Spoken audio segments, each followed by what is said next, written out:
honest. When I see white folks romanticizing Jeffrey Dahmer and bragging about this show and acting thrilled and excited on seeing sick homicide, murder, violence behavior, I see the same people that stands in the streets, that were standing in the streets for my ancestors, were hanging from trees and were being burned alive, and white folks celebrating it in the streets and all that. That's what y'all look like, celebrating and romanticizing Jeffrey Dahmer like it's something thrilling and awesome. I'm just saying so. So continue to do y'all. Just know that you look like your ancestors. Talk about American history, yes.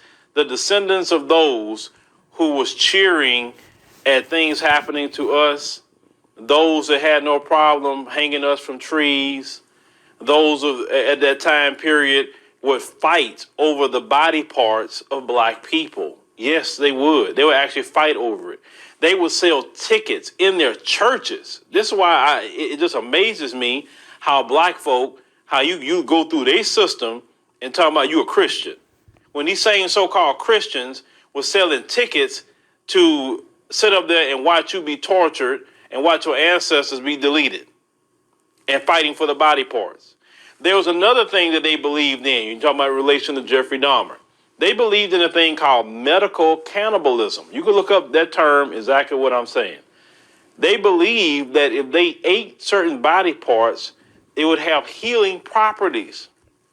This is their history right here in America. So a lot of the victims that was hanging from trees and all kind of victims, they would actually take these body parts, either keep them as souvenirs, or they would actually eat them for thinking they're going to do something, for their body. You remember the great Nat Turner.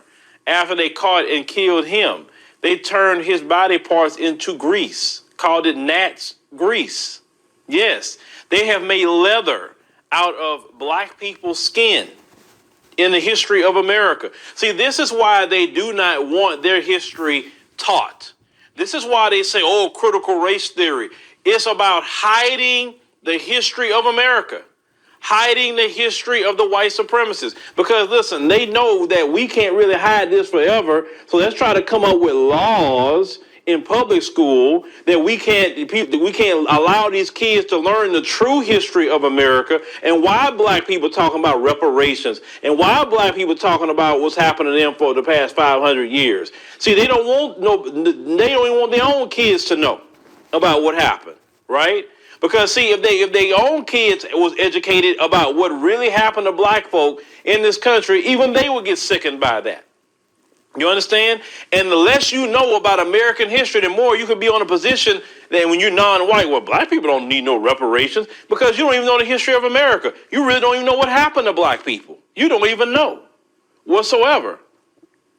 Things that happened to black people all the way up, even up until now.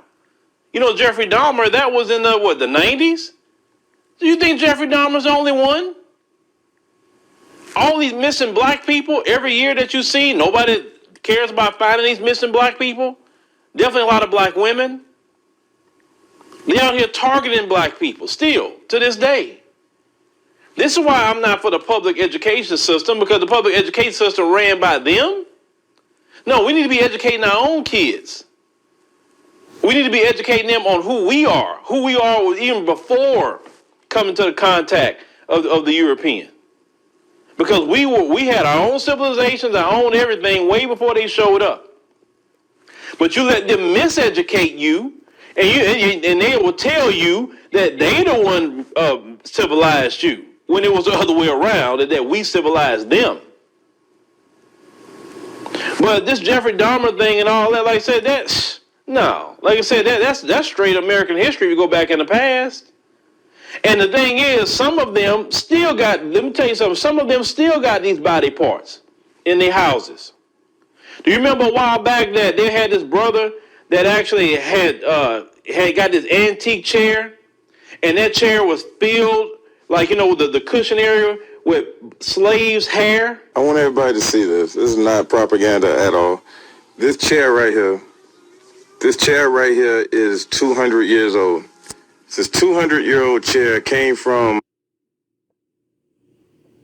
Do not buy generic Viagra anywhere. until you hear what happened when I signed up for an online program offering chair right here is 200 years old. This 200-year-old chair came from somewhere in North Georgia. We are restoring this chair. So what we're doing, we got to take this chair and make it look brand new. But I want y'all to see. Now, I actually asked and I got into the details of it. I didn't just assume. I want y'all to see this. Usually, old, ancient chairs like this, you fill them with whatever you can get your hands on is what you fill them with. This one, apparently, has cotton. This is hand-picked cotton, been sat on for over 200 years, and it's horrible. But it's made with solid wood, so it's gonna last forever. But I want y'all to see this. This is human hair. This is literally human hair. Imagine how many slaves it took to put human hair in this seat. It's the full seat, the full interior of the seat is human hair. It's human, not horse, not cow like they usually do, pig hair, horse hair. No, this is actual human hair, slave hair. Imagine how many slaves it took to fill this chair with human hair. Now, a lot of them are filled with horse and whatever you can get your hands on. But this came from a very, very wealthy people in North Georgia. They're keeping this chair because of the historic and the sentimental value it has to their family. Hey, shalom, shalom, shalom. This is your brother, Dar of GMS Gulf Coast. I'd like to start by giving our praise, honor, and glory to the Most High Yahweh, Bahashem, Yahweh Shai, Bahashem, Rekah, Quadash. Double honors are given up to the apostle elders of Great Millstone, men who have labored and suffered in this truth for over 30 plus years, making their lives and their bodies a living sacrifice. I'd also like to send a shalom to the hopefully elect, the 1/3 of the nation of Israel, as well as the various GMS camps, elders, and heads. And last but not least, I'd like to send a shalom to any of you Akim, not named GMS, but walk in one spirit, one body, and Yahweh Shai, preaching and teaching this 100% truth, as taught to us all by the apostle elders of Great Millstone. To you all, shalom. The children of the wicked, their time is coming soon and very soon.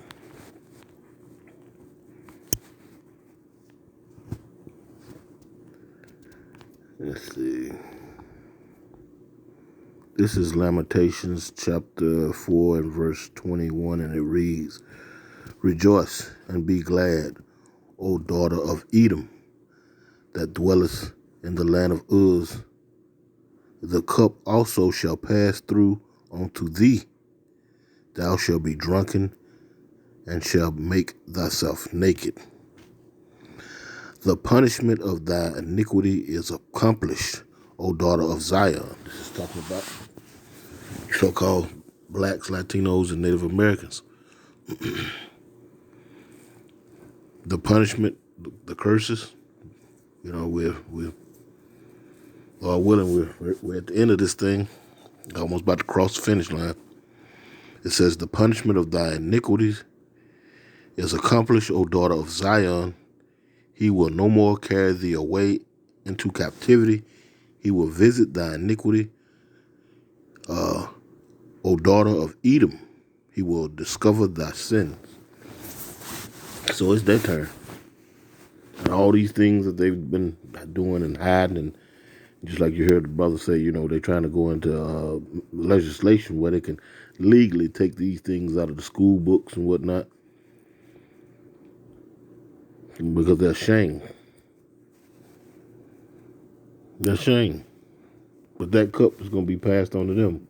What cup is that? That cup of slavery. Real quick, let's Isaiah 14. This is Isaiah chapter 14 and verse 1, and it reads, For the Lord Yahweh will have mercy on Jacob, O Zion. So your punishment It's been you serve your punishment. And will yet choose Israel and set them in their own land, and the strangers shall be joined with them, and they shall cleave into the house of Jacob. And the people shall take them and bring them into their place, and the house of Israel shall possess them in the land of the Lord Yahweh for servants and handmaids. Now those strangers spoke about in the first scripture there, in the first verse, was speaking about the Israelite foreigners, Israelites that look like the other nations because of their fathers, because their seed line goes back to an Israelite. But, through every, one situation after another, be it be war or whatever it be, being deported or whatever the case may be, the fathers, the original fathers, the grandfathers, the great-grandfathers were not in that land anymore, so they end up ultimately taking wives of the lands that they were in, and now they resemble the people of those lands. Those are the strangers it's speaking about. But right here in verse 2, and it says, the people shall take them and bring them to that place, and the house of Israel shall possess them. Now that's going into these people who possessed us. It says, in the land of the Lord Yahweh for servants and handmaids, and they shall take them captives whose captives they were, and they shall rule over their oppressors.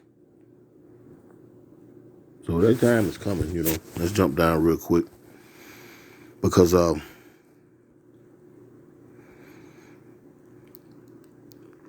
says right here, it says, prepare, this is verse 21 in that same chapter, it says, prepare slaughter for his children for the iniquities of their fathers, that they do not rise nor possess the land nor fill the face of the world with cities.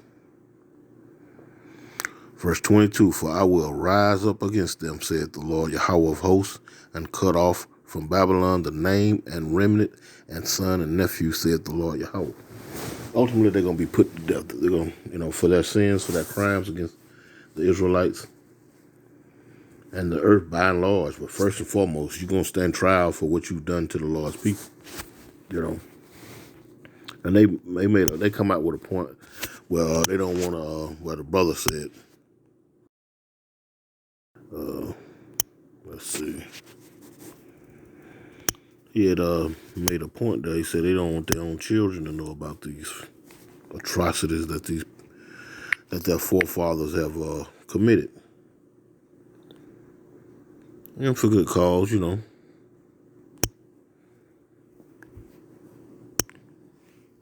Good cause. Let's see what it is. I think it's 41. Yeah. They don't want to. They don't want to. They don't want their own children, grandchildren, great grandchildren knowing about all the wickedness they've done, because they walk around and preach that peace. We all equal crap. But truth be told, you knew the truth about this devil, you'd be looking at him side-eyed. This is Ecclesiastes chapter 41 and verse 7, and it reads, the children will complain of ungodly fathers because they shall be reproached for his sake. It's like we read in Isaiah, a Lord gonna prepare slaughter for his children. And you hear him out there now. Sometimes you see him in videos. Well, I didn't do that. My forefathers. Yeah. You're reaping the rewards. You're reaping the benefits of it. And just like he was making mention of that Jeffrey Dahmer series, I think it's on Netflix. Yeah. I actually lived through that. I remember that vividly. Ultimately, that was judgment because of what was happening. But nevertheless, that was judgment because if you know the whole, well, if you watch the series, they'll tell you about it. Go check it out. Anyway, I said that for a reason. Anyway, he made a mention that the Jake that was in the video, he was saying, you know, these so-called white folks, you know what I'm saying, who are biblically named Edom, they is out in droves, you know, they're giving grave reviews, or they're giving high praise to this series, you know. But that goes to show you the spirit of this man, and you know, and I say that to say this because 2/3 of so-called blacks in particular, so-called black folks, but Israel altogether, you know, especially Northern Kingdom, when you come to Issachar and Ephraim, them, you know, and Manasseh, you know, these, you know, you take sides with these heathens, you know. You take sides with these heathens, and truth be told, you know, hey, the horrific things that they've done, their track record it can be searched out by way of the World Wide Web, the internet. You can find all these things via a Google search. But the killing thing about it is that some way, somehow, and we know why, you know, not gonna be ignorant. We know why 2/3 of our people always find an excuse to forgive these people for the massacres and the killings and the raping and the robbing that they've done to them, to us, to this very day. There's always finding an excuse to forgive these heathens for their bad behavior. But we understand, you know, fully well why that's the case. But yeah, Sirach 41:7 said the children will complain of ungodly fathers because they shall be reproached for his sake. You know?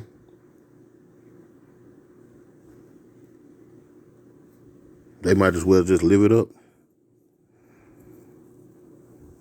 Because all you so-called white folks, mainly you so-called white people, you're all going to suffer the same fate. All you nations are really, you know what I'm saying? But when it's all said and done, you so-called white folks are going to, you know, just like the Lord said in Isaiah, he's going to cut off the remnants of you, of your son and nephew. That's going to be the faith of them. So they might as well just live it up. Ain't enough apologizing in the world going to get them out of that sentence.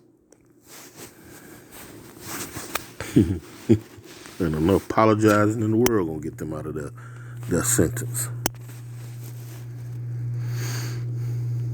And that's a biblical deal here. And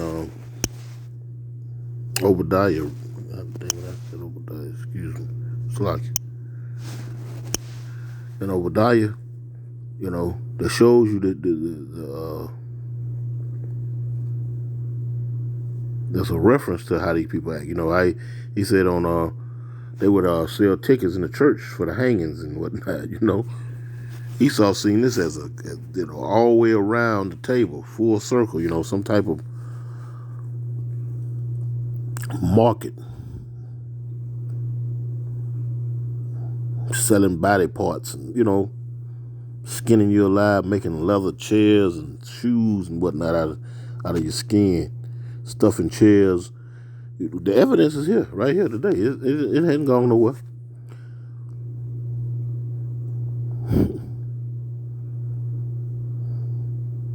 Making chairs, you know what I'm saying? And all kind of madness. I mean, you're just scratching the surface of all the things this man had done. But he made that point about how they was in the streets and you know, back in the days, Nat Turner and whatnot, you know, and the days leading after the Civil War, where they used to have those lynchings and whatnot. It's a book called Without Sanctuary, which I have at the house. It has pictures and postcards. They used to send postcards and whatnot to one another, you know what I'm saying? Write little letters to one another, you know, bragging on these things and whatnot. But the point being is that they showed up, whole town would show up in their finest clothes, you know, and their finest of clothes, you know, doctors, lawyers, judges, teachers, mailmen, milkmen, you know, grocery store attendants, you name it. The whole The whole town would show up for a lynching of Jake and see who can get the souvenir, one of his body parts.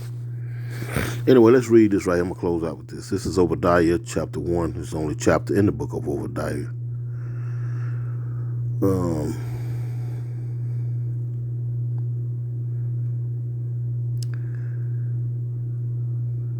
Let me see.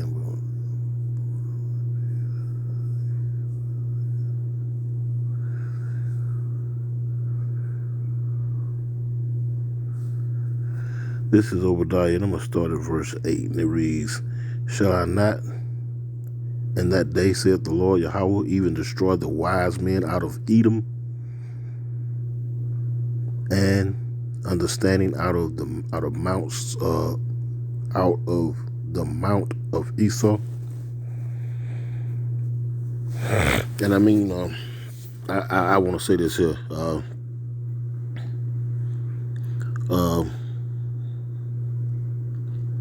The things that this society is deeming lawful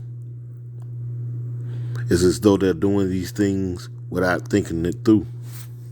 The repercussions, the effect that, that it's going to have on his society overall. He doesn't see that overall him allowing same-sex marriage, always acquitting one of these so-called white cops for killing a so-called black man.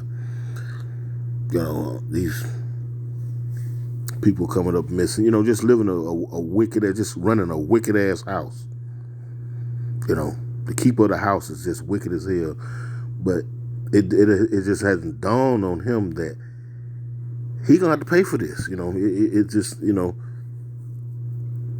all the little slick inventions and bombs and things that he's come up with, weaponry and spying and espionage and, tapping and all kind of things he's done. All he seen was the benefit of his being wicked. It's just as though he didn't think about, the latter end of it. So it reads again, it says, verse 8, So I shall in that day, shall I not in that day, saith the Lord Yahweh, even destroy the wise men out of Edom and the understanding out of the mount of Esau? It's now it says, I'm going to jump down to verse 10, and it reads, For thy violence against thy brother Jacob, shame shall cover thee, and thou shalt be cut off forever. Verse 11, it says, In the day that thou stoodest on the other side, in the day that the strangers carried away captive his forces, and foreigners entered into his gates, and cast lots upon Jerusalem, even thou was as one of them. We went through many captivities. I want to say that there was a captivity of the Babylonian captivity. I want to say this was, but I could be wrong, so don't hold me to that. But he was always standing around cheering. Just the point, he's standing around cheering. When a Jake was wrongly accused of so-called raping a so-called white woman and whatnot, when all the evidence showed that he didn't even do that crime, what I'm talking about? They stood out there and in droves, just like it was a damn football pep rally or something. This is this man's this is his track record. This is who he is. And I say again, 2/3 of our people always find an excuse, to forgive him. Anyway, it says, But thou shouldest not have looked on the day of thy brother in the day that he became a stranger, neither shouldest thou have rejoiced over the children of Judah in the day of their destruction, neither should thou have spoken proudly in the day of distress. And that's them. That's these people all together.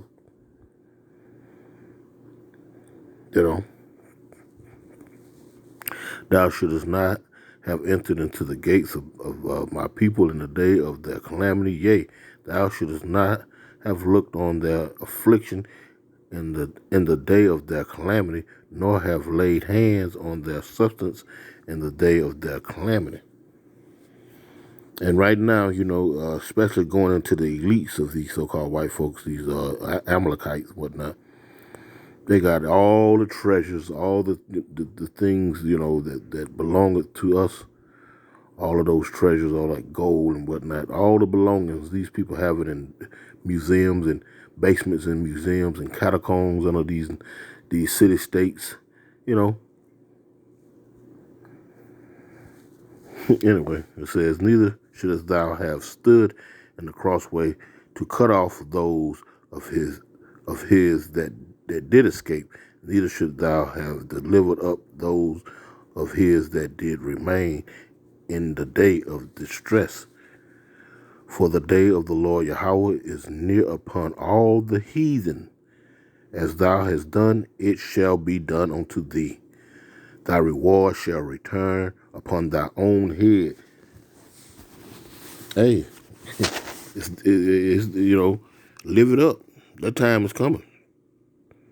And all the things, all the atrocious things that they have done in the past, I mean, it's seeping through, it's seeping through the covers. They can't hide it anymore. The blood stains and whatnot, it's pouring out. They can't pour no more bleach on the crime scene and wipe it clean anymore. It's too much blood.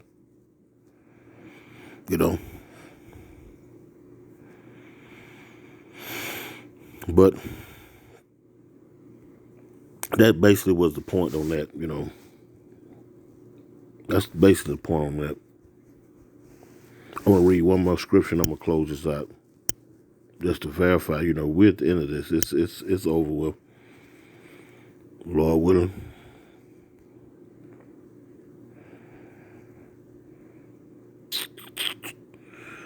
Let's see. I think it's Ecclesiastes 8. It's like it.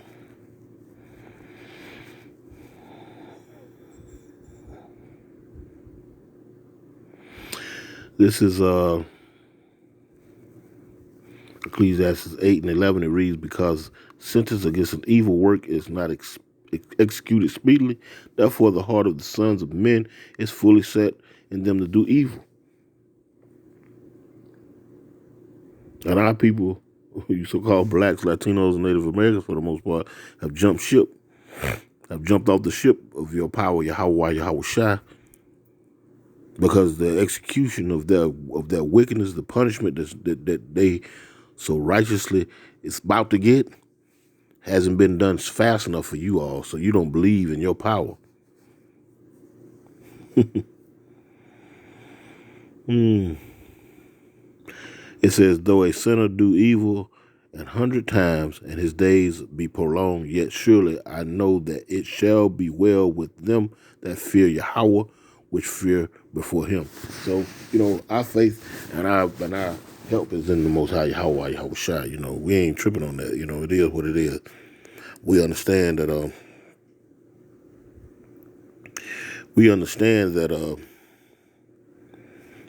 we can do nothing without the help of the Most High Yahweh Bashim Yahushua.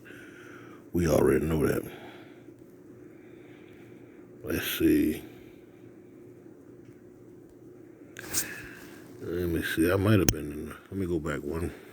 I'm going to close out with this. Yeah, I'll take it.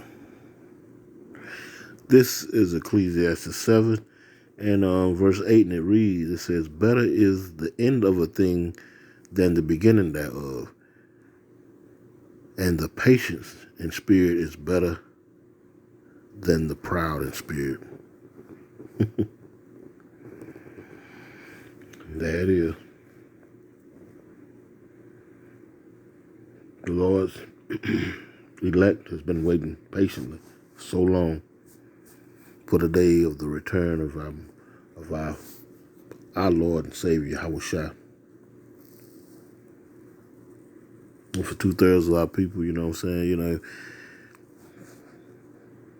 hey, somebody got to be lost. But anyway, I just want to bring out those few scriptures right there because